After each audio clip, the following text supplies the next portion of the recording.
Hello guys, welcome to Crick Stories. చేద్దాకా వచ్చిన నోటికి అందలేదు అన్నట్టు పాపం హార్దిక్ పాండ్యా 100కి 150% పర్ఫార్మెన్స్ చేసినప్పటికీ మ్యాచ్ అయితే గెలిపించుకోలేకపోయాడు. రీప్లేస్మెంట్లో వచ్చిన శార్దుల్ ఠాకూర్ మ్యాచ్ నుంచి మ్యాచ్ ఇంప్రూవ్ అవుతున్నాడు కానీ ఒక్క బ్యాడ్ పర్ఫార్మెన్స్ కూడా లేదు. సో ఎందుకు నన్ను పిక్ చేసుకోలేదు ఆప్షన్లో అనే ఒక క్వశ్చన్ అయితే రైజ్ చేస్తున్నాడు శార్దుల్ ఠాకూర్. బ్యాటింగ్లో మాత్రం 200 ఒక్కసారే కొట్టిన లక్నో పిచ్లో మళ్ళీ ఆల్మోస్ట్ 200 స్కోర్ కొట్టి నియర్లీ చేజబుల్ ప్లేస్కి వెళ్ళింది ముంబై ఇండియన్స్. సో ఈ విధంగా మ్యాచ్ అయితే హైస్ అండ్ లోస్తో ఒక మంచి ఎంటర్టైన్మెంట్ ఇచ్చింది. సో మ్యాచ్ ఏం జరిగింది ఏంటి అనేది డిస్కస్ చేసుకుందాం. ఇంకొక చిన్న విషయం ఏంటంటే రేపు మ్యాచ్లో సర్ప్రైజింగ్లీ ఎంఎస్ ధోని కెప్టెన్సీ చేయబోతున్నాడు అని ఒక చిన్న టాక్ నడుస్తుంది. దాని గురించి కూడా లాస్ట్లో మాట్లాడుకుందాం. Let's get into the video. ఇక మ్యాచ్లోకి వస్తే మిచెల్ మార్ష్ లక్నో సూపర్ జైంట్స్కి సీజన్ ఒక మంచి అసెట్ లాగా దొరికాడు. ఏ సీజన్లో ఇంత కన్సిస్టెన్సీగా పర్ఫామ్ చేయాలి మిచెల్ మార్ష్ నాకు తెలిసి. సో ఈ సీజన్ మాత్రం చాలా బాగా ఆడుతున్నాడు. ఒక్క మ్యాచ్ పంజాబ్ కింగ్స్ మ్యాచ్లో డక్అవుట్ అయ్యాడనే కానీ రిమైనింగ్ 3 మ్యాచెస్ చాలా అద్భుతంగా ఆడుతున్నాడు. ఇదే విధంగా మార్ష్ కానీ కంటిన్యూ చేస్తే ఖచ్చితంగా లక్నో ఒక మంచి టార్గెట్ సెట్ చేస్తుంది అండ్ చేజింగ్లో కూడా చాలా బాగా యూజ్ అవుతుంది. అండ్ మోస్ట్ యాంటిసిపేటెడ్ బ్యాట్స్మెన్ ఈ రోజు నికోలస్ పూరన్ మళ్ళీ డిసప్పాయింట్ చేశాడు. ఎక్స్పెక్టెడ్ శాండ్నర్తో కొంచెం ఆపోజిషన్ ఉండొచ్చు అనుకున్నారు, బట్ అది శాండ్నర్తో కాలేదు. హార్దిక్ పాండ్యా వచ్చి సింపుల్ ఒక షార్ట్ పిచ్ బాల్కి అవుట్ చేశాడు. ఈవెన్ అందరూ షాక్ అయ్యారు, నేను కూడా షాక్ అయ్యాను అంత ఈజీ బాల్కి ఎలా అవుట్ అయ్యాడని చెప్పి. అండ్ మక్రమ్ ఖచ్చితంగా ఈరోజు ఒక ప్రామిసింగ్ ఇన్నింగ్స్ రావచ్చు అనే ఒక ఒపీనియన్ ఉంది. బికాజ్ లాస్ట్ ఇన్నింగ్స్లో మంచి స్టార్ట్ తీసుకున్నాడు కానీ ఒక ఇన్స్వింగర్ వల్ల అవుట్ అయ్యాడు. బట్ ఈ రోజు అలాంటి బ్యాడ్ డెసిషన్ తీసుకోలేదు. ఒక వండర్ఫుల్ గేమ్ ప్లాన్తో వచ్చాడు. పవర్ ప్లేలో 6 ఓవర్స్లో 5 ఓవర్స్ మార్చి ఆడాడు. 1 ఓవర్ మాత్రమే మక్రమ్ ఆడాడు. సో ఆ 1 ఓవర్ 6 బాల్స్కి అరౌండ్ 7 to 10 రన్స్ ఏమో కొట్టి ఉన్నాడు.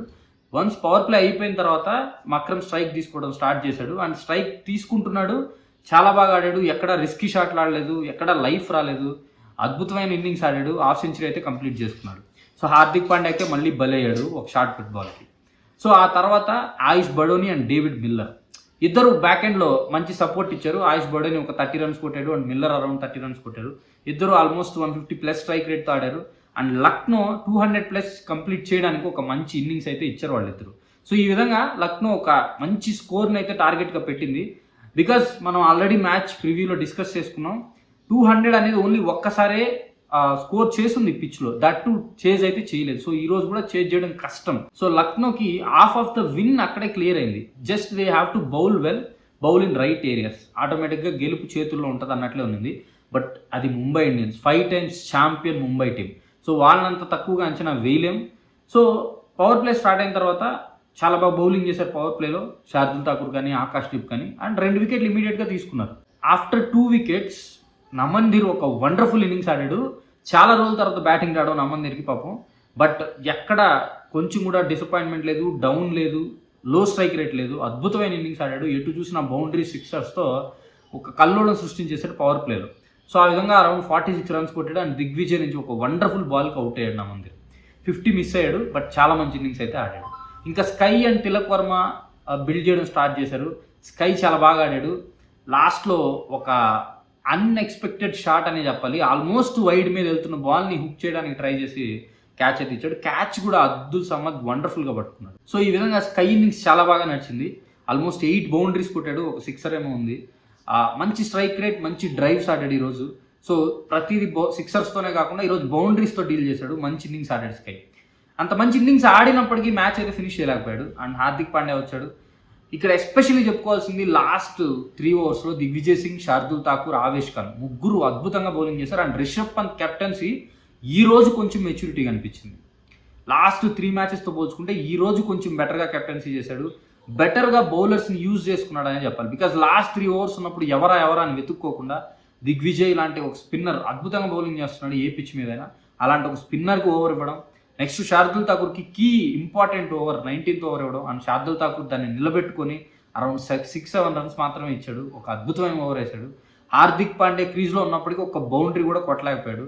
And what of the reason Tilak Varma అయితే 5th బాల్ అప్పుడే రిటైర్మెంట్ ఇచ్చేశాడు. ఎందుకో అర్థం కాలేదు. అండ్ మిచెల్ శాంట్నర్ ఎంటర్ అయ్యాడు. శాంట్నర్ కూడా బౌండరీ అయితే స్కోర్ చేయలేకపోయాడు. ఇంకా లాస్ట్ ఓవర్ 22 స్కోర్ చేయాల్సి ఉంది. మేబీ 50-50 ఉండింది. బికాజ్ హార్దిక్ పాండ్యా క్రీజ్లో ఉన్నాడు అండ్ ఆవేష్ ఖాన్ నా బౌలింగ్కి వచ్చాడు.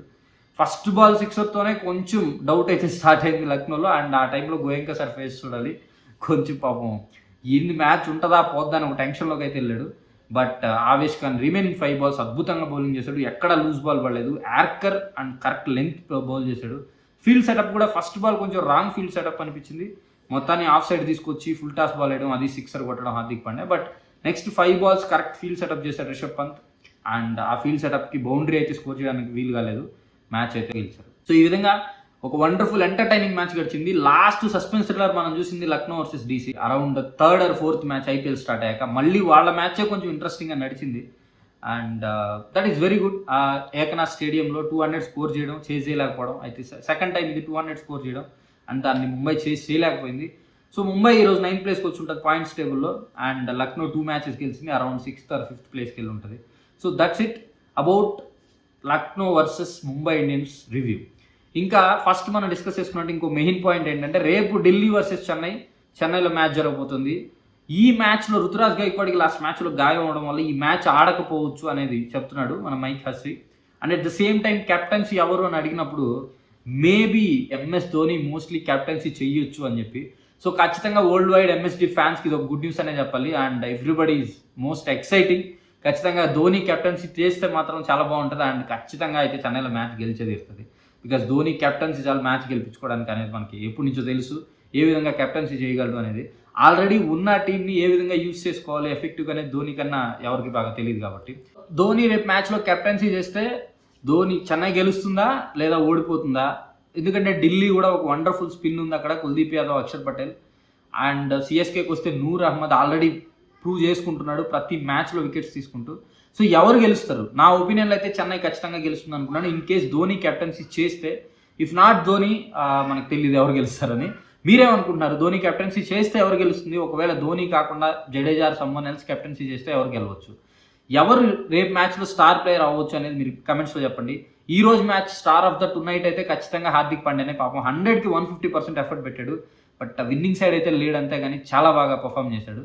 So that's a great news. And that's it about the video. We will discuss రేపు మ్యాచ్ మళ్ళీ రివ్యూలో కలుద్దాం.